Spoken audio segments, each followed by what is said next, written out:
২০০৩ সাল থেকে ২০২২ সাল পর্যন্ত বিশ্বকাপ বাছাই পর্বে ৭১ ম্যাচে স্রেফ ৫টাতে পরাজিত হয়েছিল ব্রাজিল। এবার ২০২৬ বিশ্বকাপ বাছাই পর্বে এখন পর্যন্ত ৮ ম্যাচ খেলে ৪টাতেই হার। সময়টা বেশ কঠিন যাচ্ছে সেলেসাওদের। বিশ্বকাপ বাছাই পর্বে ফিফার সেপ্টেম্বরের উইন্ডোতে প্রথম ম্যাচে ইকুয়েডরকে ১-০ গোলে হারিয়েছিল নিজেদের মাটিতে।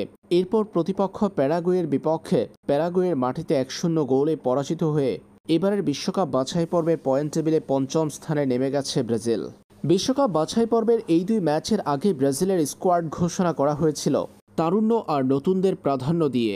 কোচ ডেরিভল জুনিয়র প্যারাগুয়ের বিপক্ষে ম্যাচের আগে ২০২৬ বিশ্বকাপে ব্রাজিলের ফাইনাল খেলার স্বপ্ন দেখিয়েছেন। যে বিষয়টি নিয়ে প্যারাগুয়ের বিপক্ষে হারের পর তাকে ঘিরে হাসি ঠাট্টার ঝড় তুলেছে ভক্তরা। ব্রাজিলের এই কোচের বরখাস্তের দাবি তুলেছে ব্রাজিল ফুটবল ভক্তরা। তার সঙ্গে ২০২৬ বিশ্বকাপ পর্যন্ত চুক্তি রয়েছে ব্রাজিলের। ব্রাজিল ফুটবলের প্রধান এদনালদো রড্রিগেস আগে জানিয়েছেন ২০২৬ বিশ্বকাপের আগে এই কোচকে ছাঁটাই করছে না তারা। এদিকে ৮ ম্যাচে ৪ হারে ব্রাজিলের অর্জন ১০ পয়েন্ট। বর্তমানে পয়েন্ট টেবিলে ৫ নম্বর পজিশনে আছে ব্রাজিল।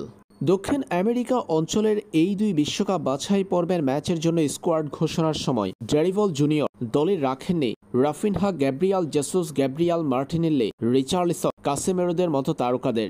এছাড়াও ইউরোপের নামিদামি ক্লাবে খেলা অনেক ফুটবলারই তার কাছে প্রাধান্য পায়নি। তিনি ব্রাজিলের ঘরোয়া লিগের ফুটবলারদের নিয়েই বিশ্বকাপ বাছাই পর্বের গুরুত্বপূর্ণ ম্যাচের জন্য স্কোয়াড সাজিয়েছেন, যার ফল পড়েছে ব্রাজিলের ম্যাচের ফলে। প্যারাগুয়ের বিপক্ষে হারের পর এখন তাই ব্রাজিলের এই কোচের বরখাস্তের দাবি তুলেছে ভক্তরা।